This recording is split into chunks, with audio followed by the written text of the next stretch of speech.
Hi നമസ്കാരം. ഇപ്പം ഞാനുള്ളത് കോഴിക്കോട് നിന്നൊരു 12 കിലോമീറ്റർ മാറി ചാലിയാറിൻ്റെ തീരത്ത് അറബിക്കടലിന് എന്താ പറയുക സമാനമായിട്ട് നിൽക്കുന്ന ഒരു ചരിത്രപ്രധാനമായൊരു കുന്നിൻപുറം ഉള്ള ഒരു ഭാഗത്താണ് കേട്ടോ. അത് നമ്മുടെ ടിപ്പു സുൽത്താൻ്റെ കോട്ടയാണ്. 1970കളിലാണ് ടിപ്പു സുൽത്താൻ ഈ കോട്ട പണിഞ്ഞിട്ടുള്ളത്. എന്തിനാന്ന് വെച്ചാൽ പിന്നെ ഈ മലബാറിൽ ടിപ്പു പിടിച്ചെടുത്ത സ്ഥലങ്ങളെ ഭരിക്കാൻ വേണ്ടിയിട്ട് പിന്നെ അദ്ദേഹം ഭരിക്കാൻ വേണ്ടിയിട്ടാണ് അദ്ദേഹം അതിനുള്ള കാര്യങ്ങളൊക്കെ ചെയ്യാൻ വേണ്ടിയിട്ടാണ് അദ്ദേഹം ഈ ഫറൂഖിലെ ഈ ഒരു ടിപ്പുവിൻ്റെ കോട്ട പണിഞ്ഞിട്ടുള്ളതെന്നാണ് ചരിത്രം പറയുന്നത്.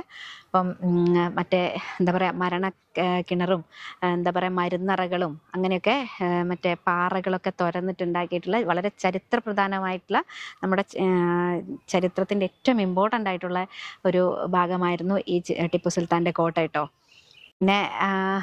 പിന്നെ ബ്രിട്ടീഷുകാരെ നമ്മുടെ മലബാറിലേക്ക് വന്ന ആ ഒരു കൈയടക്കിയ ആ ഒരു സമയത്ത് പിന്നെ ഈ ഒരു കോട്ടയ്ക്ക് ഒട്ടും ചരിത്ര പ്രാധാന്യം കൊടുക്കാതെ അവർ ഒരു എഴുതി തള്ളിയ മാതിരി ഇട്ടു. അപ്പം അതിനൊട്ടും ഒരു എന്താ പറയുക ചരിത്രത്തിൽ അതിന് ആ ഒരു വലിയ പ്രാധാന്യങ്ങളൊന്നും അവർ കൊടുത്തിരുന്നില്ല. അപ്പം പിന്നീട് ബ്രിട്ടീഷുകാർ എന്ത് ചെയ്തു എന്ന് വെച്ചാൽ അത് കോമൺവെൽത്തിന് കൈമാറി. പിന്നീട് 1971 കോമൺവെൽത്ത് അധികൃതർ അത് സ്വകാര്യ വ്യക്തികൾക്ക് ഈ കോട്ട കൈമാറിയപ്പം എന്തായി പിന്നീട് സ്വകാര്യ വ്യക്തികൾ ഇവിടെ കയറുകയും സ്വകാര്യ വ്യക്തികൾക്ക് കൈമാറിയപ്പോൾ സാമൂഹ്യ വിരുദ്ധർ കയറി ഭയങ്കരമായിട്ടുള്ള നാശനഷ്ടങ്ങളൊക്കെ കോട്ടയ്ക്ക് സംഭവിച്ചു എന്നാണ് പറയുന്നത്. ഞാൻ എന്തായാലും അതിൻ്റെ ഉള്ളിലേക്ക് കയറിയിട്ടില്ല, കയറാൻ പോകുന്നേ ഉള്ളൂ.